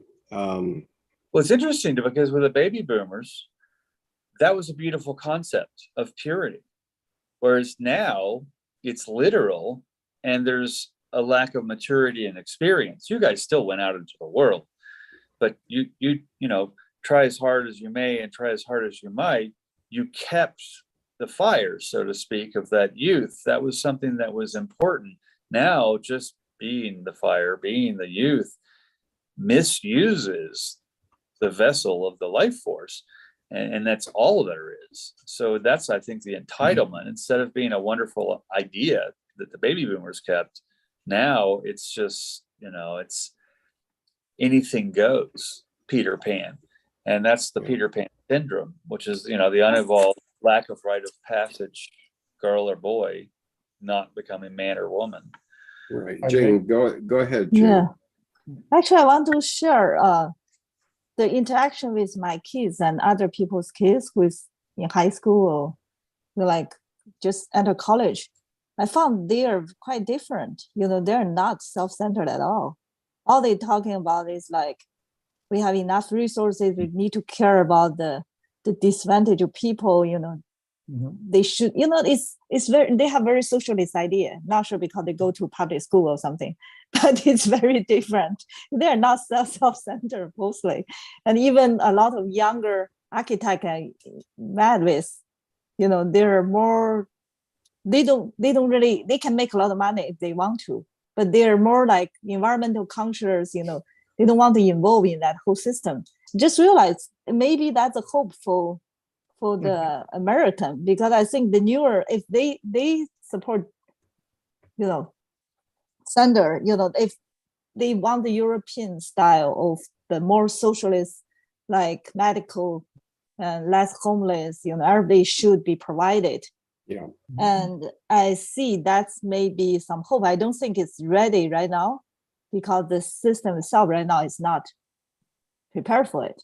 At least it's very extreme. They're going to create the system that they want, fortunately. And yeah, exactly. I think they will.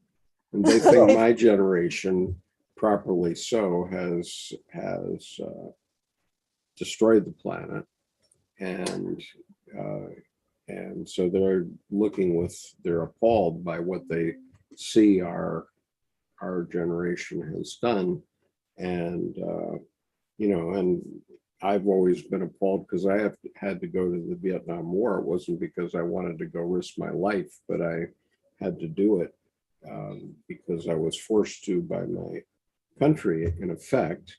I mean, I wasn't drafted. I went voluntarily, but that was only a strategy to stay alive in that period. It wasn't because I wanted to be a warrior per se in my life, but it was because I had the opportunity to serve in a certain way, which meant that I would survive that period.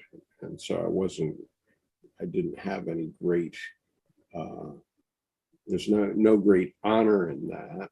And to the extent I received decorations that cover my chest if I'm wearing my uniform, honestly, those were just sort of like Cracker Jack's gifts to, because I did my job. I was there and I did my job as an officer, and not because I was any stellarly honorable individual. It's interesting.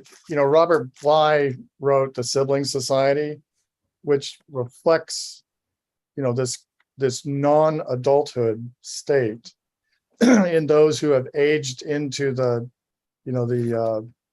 what would be properly the time of a generation taking on power, is instead of being adult and saying, oh, we can't cuss in front of the kids, and oh, we can't do this because of the kids, oh, we can't do that. Instead, they're siblings, and it's more of a rivalry between siblings.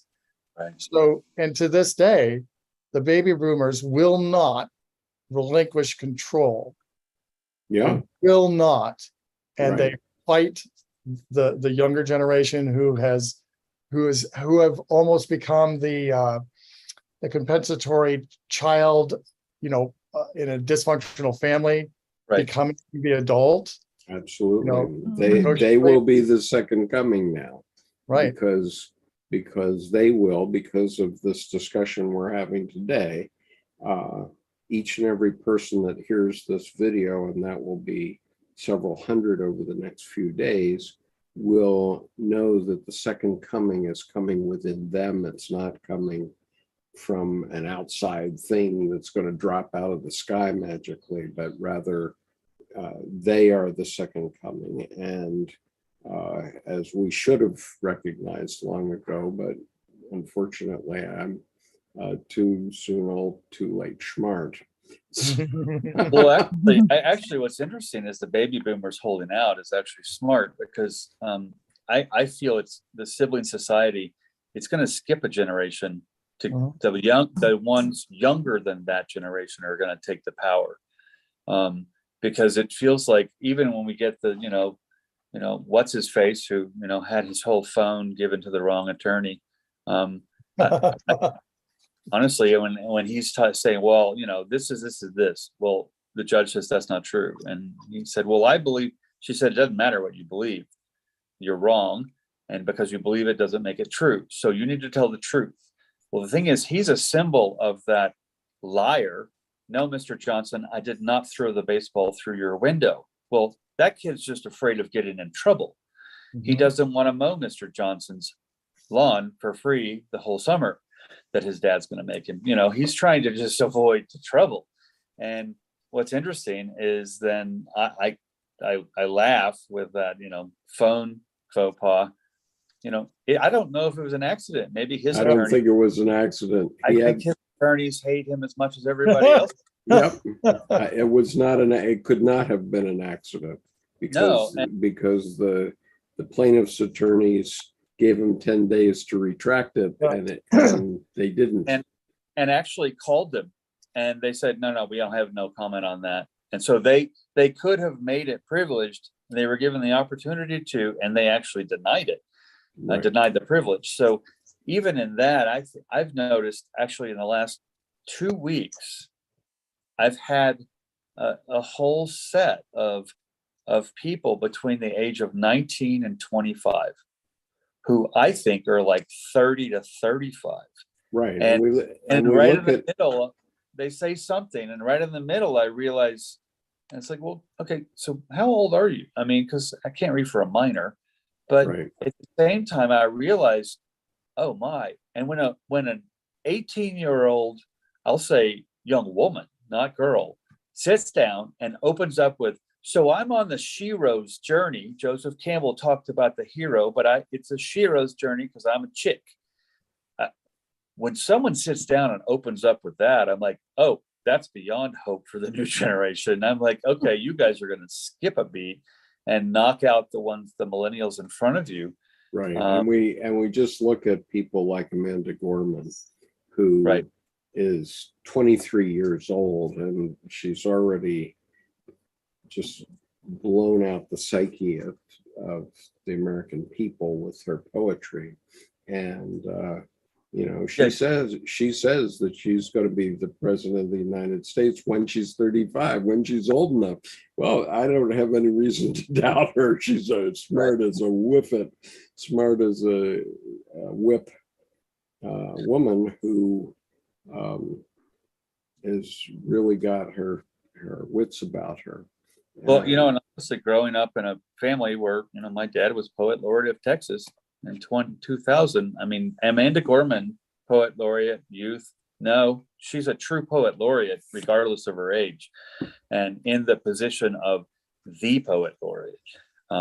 Because I think that, she has transcended age already. Her frontal lobe has no problem. Her pineal gland would probably be nice and private, and hers, which is good. That's boundaries and discretion. But she's such a symbol to me of hope. I mean, she's the star card, the eternal hope, not sitting around smoking the narcotic of hope. Yeah, I fully expect to see her in Congress when she's 25 and old enough. And I fully expect to see her in the Senate when she's 30 and old enough. And look at Dianne Feinstein. She's like, what, 88 now, 87, 88. And she hasn't released that power. But once she does, there's going to be a lot of people scrambling for it. And it's going to be very, very interesting. And yet what's interesting is because of the delaying action, we are in deep, deep, deep trouble. Oh, absolutely. It's like, that's all. I mean, to think like, oh, when they get 35, I mean, do we society collapse in the next 10 years?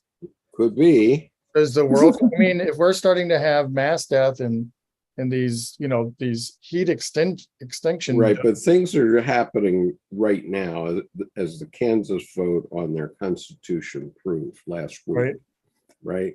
Which is, things are happening. They cannot control it anymore. Right, but you've got to stop the truck. So the truck is hurtling down the road. Right. You've got to come to a stop. Right. And then you've got to start backing up. I mean, we're in the putting on the brakes. So Nellie has her hand up. So Nellie, would you like to speak? Oh, yes. Hello, friends. Can you hear me? Yes, we can. Yes. Nice to meet you again after a long time, Skip. And I know Jordan, and hi. Okay.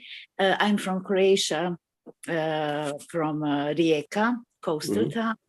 And sorry, I just have to plug the cord because it's low on battery.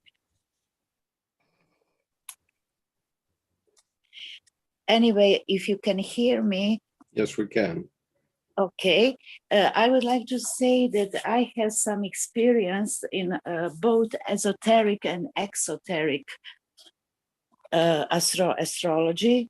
And according to, there are differences in astrology systems. According to exoteric astrology, there is a difference between whether Aquarian is your rising sun, is your sun is in Aquarius, or Aquarius is your rising sun. I have Aquarius as a rising sun, and I can see to myself that I am a rebel, but those with a sun in Aquarius are more eccentric, and they perform and they execute a more eccentric way of life, and their character is different from those who have rising sign in Aquarius. Anyway, according to, also I'm studying esoteric science, and they say that we are still in Kali Yuga, and we have not yet entered into Aquarian age, into the sign of Aquarius. It will, according to them, the second reappearance of Christ will be in 2025. So, that's why we are still in a Pisces. Pisces period, and it's very, very, that's why it's very difficult, because we are in the middle, we are still fighting with the old systems, traditions, and old religions, beliefs, and that's why this period is very challenging for. Right. Yes. And it is a transitional period. It is a period when we're moving into the fifth stage of consciousness, and not everyone is there yet. In fact, most aren't. Most aren't there yet. And so I do think, based on my own work on the internet over the last 12 years, that 2025 is a good number, because I've seen something that was being done by a very few people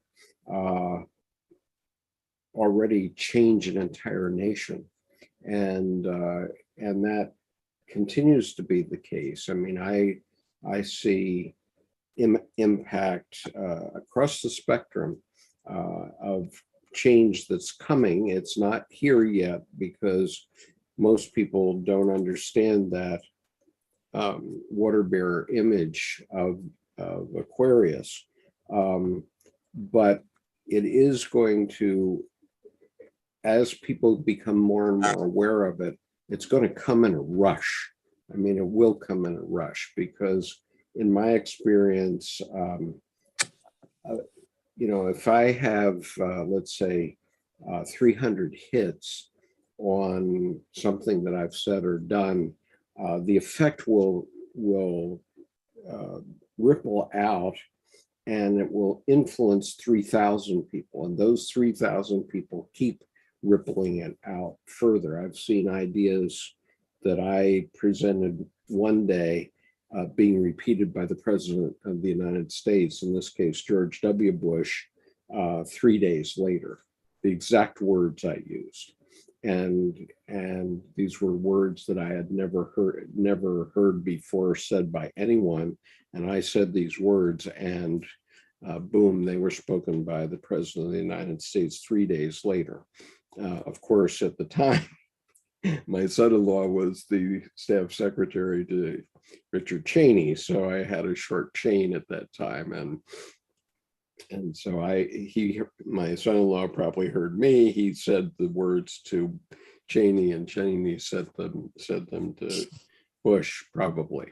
But in any case, things can happen very fast, and so the idea that we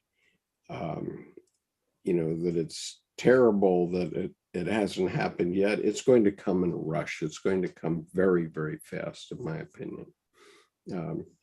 Nellie, do you want to comment on my thoughts? I wonder, because the Renaissance is 1940, 1950.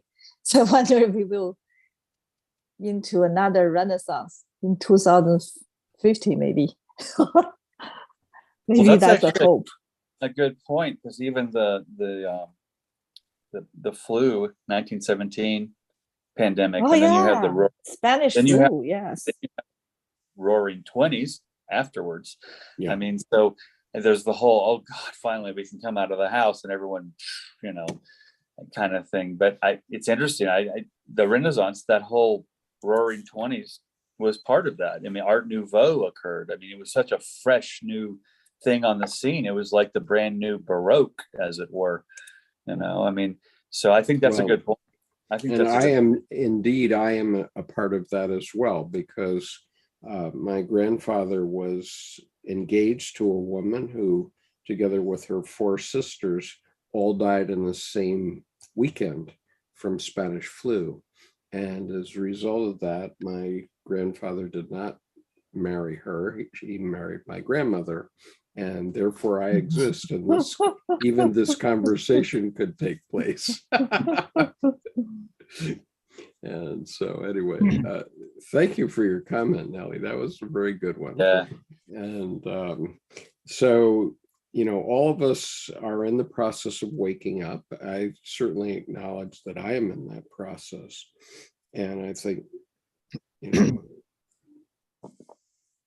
people with wisdom know that things are changing and that we have to come to a new way of thinking of the world. It's no longer going to be a duality world where we swing back and forth from one to the opposite with, you know, rigid enantiodromia. Rather, more and more of us are going to be able to hold the opposites within us. Mm-hmm. And more of us are going to be able to manifest the second coming within ourselves. Yeah, Nellie, I'm glad you brought that up, because being Pisces, I mean, the Piscean concept is the ocean, which is the concept of the unconscious. And the water bearer moving from the unconscious to the water bearer gives form to the formless. You know, the ocean is the formless piece of the psyche. The water bearer then has the vessel, but also pours the formless of the water, but in direction. There's trajectory, and there's intent, and there's consciousness to the way the water flows. So yeah, the both and, as I call it. There's even a container. There's even a container, yeah, and hopefully an attractive one. And it's what I call the, you know, instead of the both and, the Fred Astaire, Ginger Rogers of the psyche. You know, that's one dance. And so whether our rigid sclerotic politicians know it or not, they are going to have to become compromisers and middle of the road people more than opposites. As you know, that we tried that hasn't worked well, and we're going to have to see both sides of every issue going forward. Okay, we're into this more than 2 hours now, so I think we should call it a halt for today. And next week we will begin with, what did I say? Paragraph 716. We're making pretty good progress, and we are in the short strokes of Answer to Job. I would guess that we're going to be about 4 more weeks into it, because the last 10 paragraphs of Answer to Job is where the gold is hidden. And so, well, you know, to speak to your point of not the right, not the left, more center, as it were, but instead of centrist, so to speak, even that gets more robust, where I'll just put forth a concept in geometry. The center is not necessarily in the middle. And so there's what's the heart of the matter? The middle's in the middle, that's equidistant, but the center is the focus of the nucleus of the cell. Where is the totality represented? That's the center.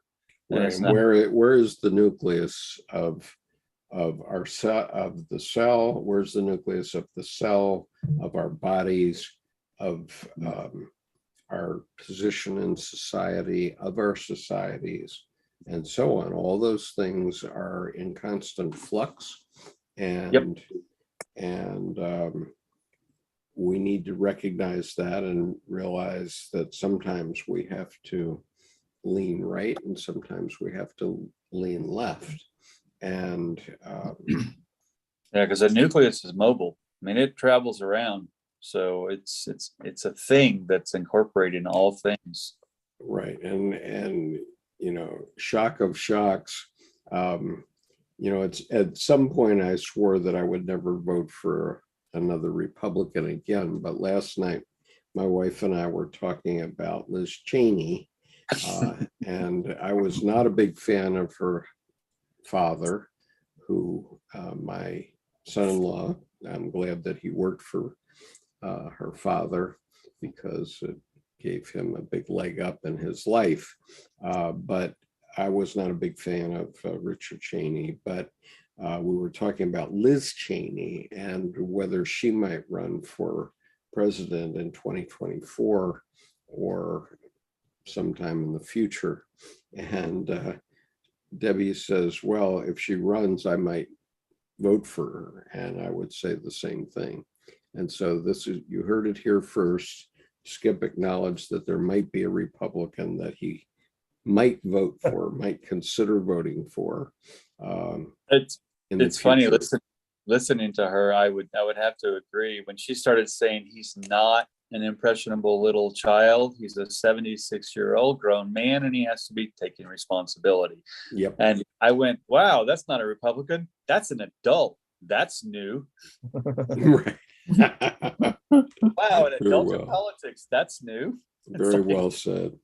So anyway, I will be continuing on with the Forbidden Books project today by reading chapter 2 of Animal Farm.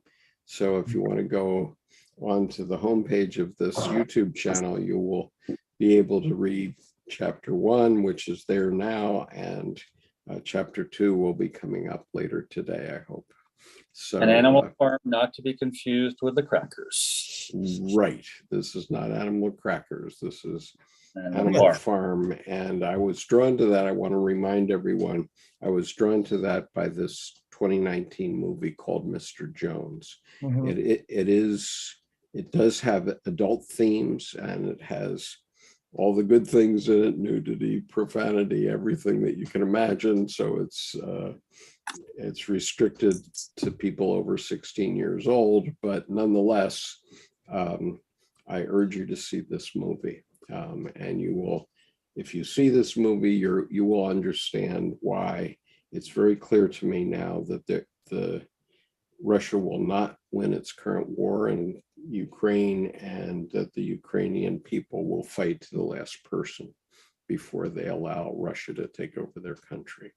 And there's no doubt in my mind about that. And if you watch this movie, you're going to understand that clearly. There's just no doubt. Can you put the title in the chat box, please, of the film? Yeah, the film is called Mr. Jones, and it is found on Amazon Prime Video. Amazon Prime. Thank you very much. So there's, I mean, Zelensky, the first adult male in politics in 100 years, and then Liz Cheney, the first adult female in politics. And however, I mean, we have, wow, look, we have 2 adults in leadership position. That's a good start. Yeah. So everybody should see that movie, and then you'll understand why I was activated to start reading the banned books. And that's the genesis of the project. If you want to read a banned book and have it listed on my YouTube channel, in addition to your own, please let me know by email. Thank you. See you next week. Bye-bye. Thank you. Bye. Bye-bye.